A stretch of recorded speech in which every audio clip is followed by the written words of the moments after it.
Hey folks, Jim Thomas here, Fitness Management and Consulting, and I appreciate you being at the channel today. And for those of you that have not yet done so, please hit that subscribe button. And if you find this information that I provide beneficial, please hit that like button as well. Now, our topic for you today, it's 7 member retention programs that you can implement at your gym. Let's go ahead and get into it. So number one is you want some kind of a new member onboarding program. Don't just sign them up and let them go. The key thing here is we want to stay connected to our customer, and such things as new member welcome letters that in part really help provide next steps.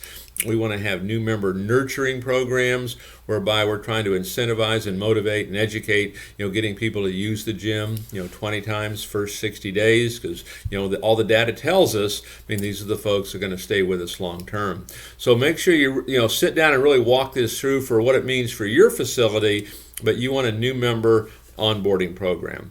Number two, you want some kind of customer feedback loop, okay? You want some way that, your customers, your members can give you feedback, and then, you can respond to them. And I would even add to that, if you're not doing it, some kind of a customer service logbook.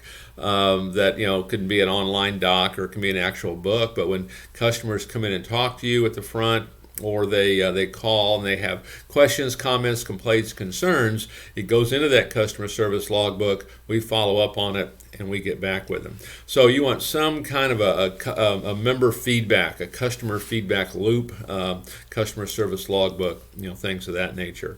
Number three, make sure that you're providing a communications calendar. Not only is this something you can hand out in your gym, of course it can be on your website, but you're communicating, hey, here's what's going on. Okay, here's what's going on. And some of this, say member appreciation day is going on, or you have Valentine's Day on the horizon. Maybe you have something special going on for that. But have some kind of communications calendar, make sure people know what's happening. And a little sidebar to that, those kind of things like a communications calendar, that's a great place to sell advertising to, because not only are a lot of people going to go to that on your website, it's also something that may be printed out a fair amount, and it's going to get additional exposure that way. So you could have additional benefits, on something like that. Number four is you want to have a member loyalty program. Get some kind of member loyalty program, okay, where members can, earn free gifts, they can earn services, they can earn training, based on, participation, based on usage. One of my favorites when it comes to member loyalty programs, is celebrate, member anniversary dates. They've been a member with you for a year, 2 years, and if you're brand new, maybe it's the first 30 days. But, celebrate, membership anniversary dates. It's rarely done, and with enough clubs out there, it's worth doing to help set you apart, from what everybody else is doing. But have member loyalty programs whereby they can earn gifts and services and things of that nature. Number five, create a member advisory board.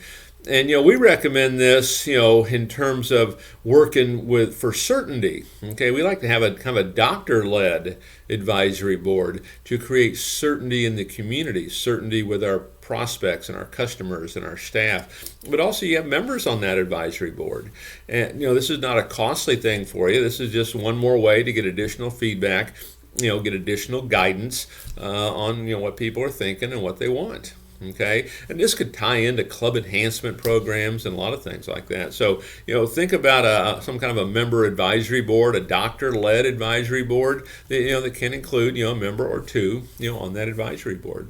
Number six is have a club newsletter, and I think many clubs have that, right? But they don't always send it out. Okay, and so you want to get yourself a club newsletter that goes out, the first of every month. We know when it's going to go out, same time every month, okay?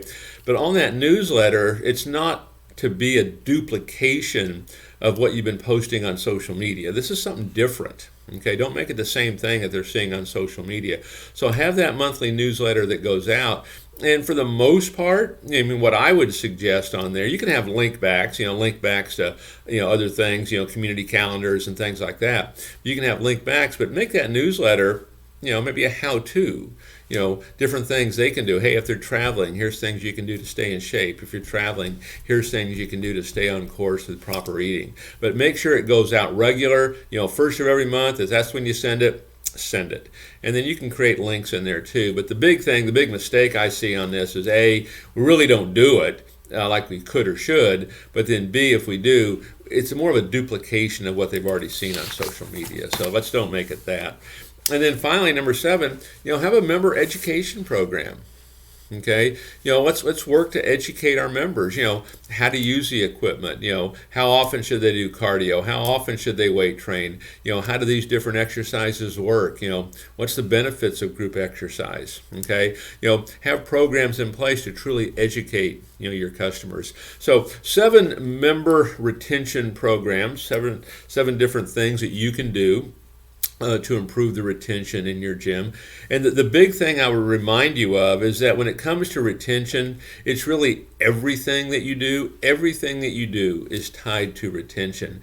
And if your numbers are high, if you're losing half your members a year, 60% of your members a year, this is a direct reflection of that member experience. Okay, and how happy your customers are. And so what I would like to see you do, I have some pretty, bold numbers on this. I like to see that monthly attrition, maybe it's at 2 or 2.5%. I mean, if you can get it down to 2%, you're talking 24%. I mean, I talk to clubs frequently that are at 6% a month. Well, that means they're losing 72% of their members every year, and this puts enormous pressure on us having to generate sales and just really trying to outrun it.